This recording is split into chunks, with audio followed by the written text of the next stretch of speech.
I'll tell you this. So my grandmother never liked me when I was a child, you know? And she didn't like me. And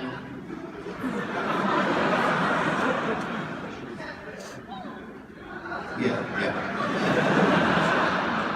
Making sure everything was, like I said something, you guys laughed out for some other reason, I don't know. Here there's ghosts. My grandmother didn't like me when I was 6 years old. She said at her house, she said, you can't come visit me anymore. And she said that because I ate some chocolates at her house. And I lied to her. And I lied to her about it. And I could have done that, I don't know. You know, I was 6 years old, I don't know what I was doing. I was really just semen that was really still bothering people.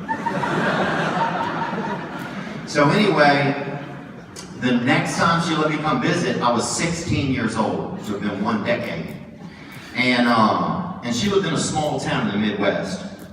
And I got there, and some local kids gave me some LSD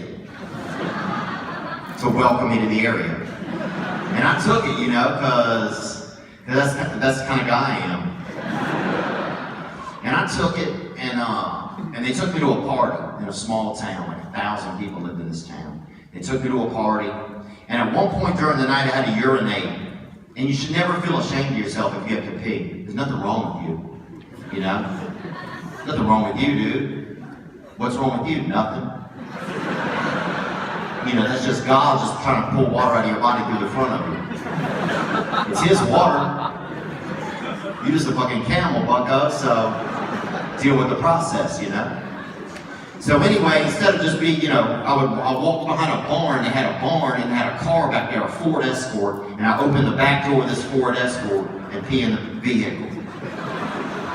Because I'm not peeing on somebody's land, I don't know whose land this is. People get pissed if you piss on their land. You can pee in the back of a Ford Escort if you want to. You're not supposed to, but you also can do it.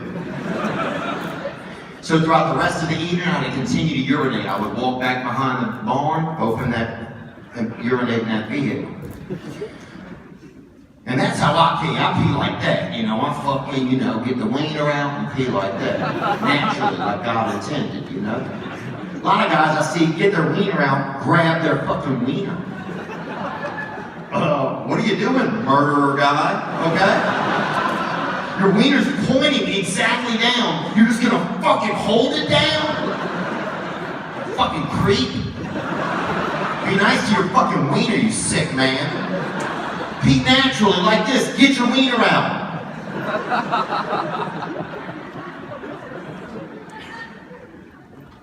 So anyway, fast forward a couple hours, I have to get a ride home. The only person that will give me a ride home is this boy Jason and his girlfriend, and they drive the car I've been urinating into. Yeah. And I don't have the heart to tell them I've been peeing in this car. I figure I'll keep that to myself.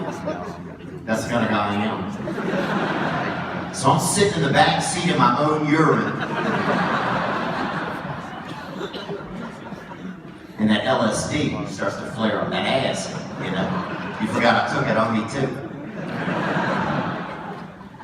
And I started not doing super great.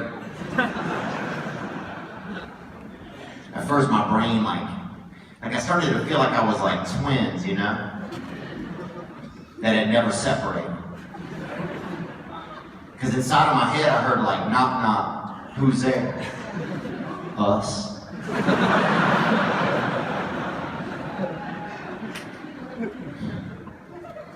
And then somebody asked me if I had both of my shoulders with me.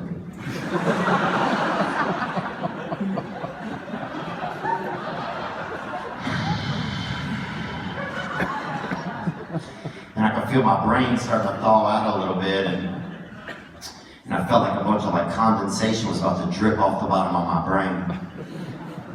And then a huge tiger tongue came and licked it right off the bottom of my brain.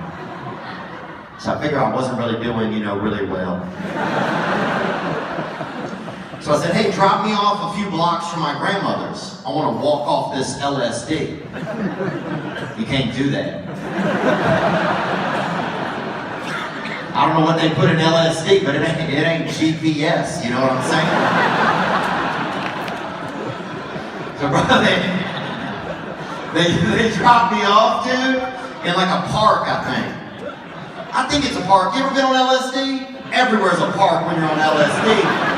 Your front yard is Yosemite, son. Dude, they dropped me off somewhere. And I can feel the fucking devil climbing up and down my spine, just looking for warm chunks of cabbage, you know? And I started really not doing super swell, and my senses, my active ingredients inside of me, they started kind of getting disorganized. And I like to keep my senses organized, you know? And suddenly I could see, but out of this part of my hands. Like Iron Man, you know?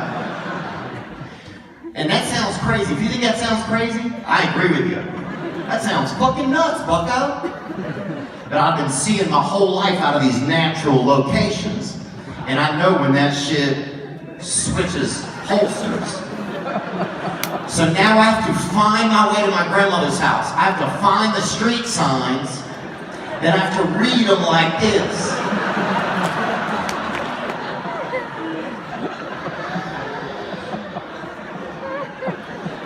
Dude, I get to my grandmother's, and I'm really not doing extravagantly, and she lives in a small home. 2 bedrooms, a little bit of home in the middle of them. And I go in the guest room, I lay down, right? And I close my eyes, and they're still open. And I check to make sure I closed each one, and I had. And that's when I got scared, and I was already scared. So it's crazy to just suddenly feel scared again when you're already scared. And I reverted to when I was a kid, but the last time I've been at my grandmother's. If you got scared at my grandma's house, you could walk down the house at night, in the middle of the night, and you could say, "Grandma, I'm scared," at their bedroom door. You could say, "Grandma, I'm scared, can I get in bed with you guys?" And they would let you lay in there with them until you felt enough comfort. So that's what I did, man. I fucking got up, 16 years old, high on LSD, freshened up a little, start walking down the house to my grandmother's. All these ceramic frogs looking at me. That's the motherfucker that ate the chocolates. Get that motherfucker. I get to my grandmother's bedroom door. They're laying in their bed. I said, "Grandma." Bro, I was laughing and crying, bro. Yeah, everybody was invited to my feelings. I said, "Grandma, I'm scared. Can I get in bed with you guys?" And she said, "Yes." And she could have said anything she wanted. And she picked the wrong thing. So now I am laying in between my grandparents, who I barely even know.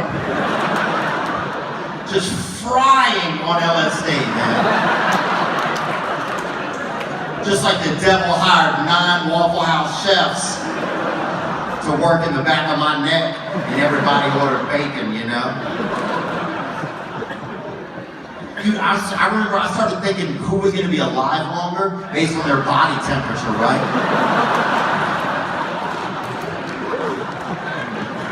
I was Edgar Allan Poe, and dog, I wasn't doing super great. And I was laying there for like 40 minutes or like 2 minutes.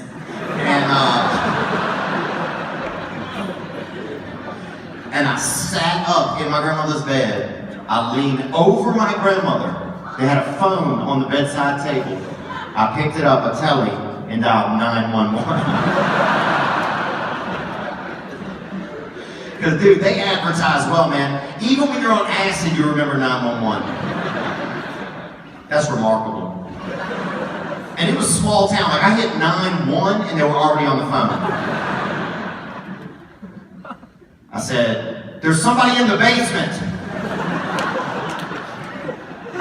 And it's not me. The guy goes, okay, well, we'll be right over. I'll put the phone down. I'll lay back down between my grandparents. Just fucking posting up between the G-rents, you know?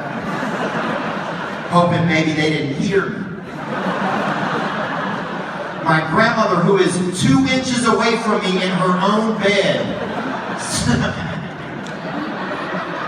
sits up and goes, there's somebody in the basement!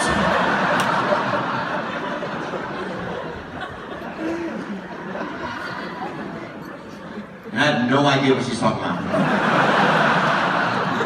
Like no real idea, like I have no clue what the fuck she's talking about, dude. My brain took a previous exit, you know? I'm baking future cakes, you know? I'm wondering why this bitch is in my house.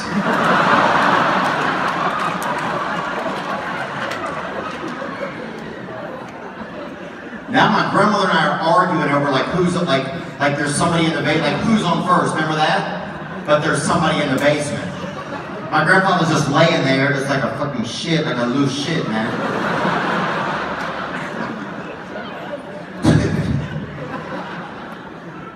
I remember at one point, she's like, you called him. I remember telling her the phone wasn't real, that's what I told her.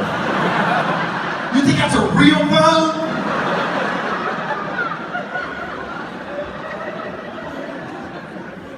Dude, the officer comes in. We're just laying in my grandmother's bed.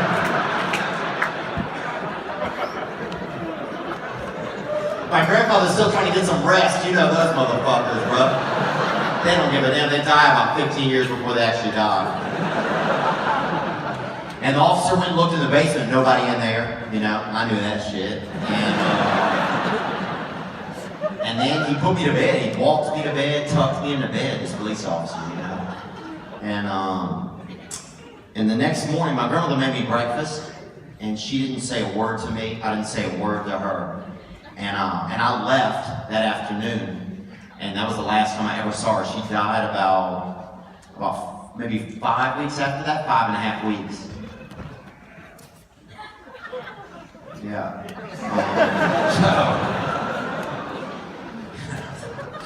So it's you know, it's a wild world.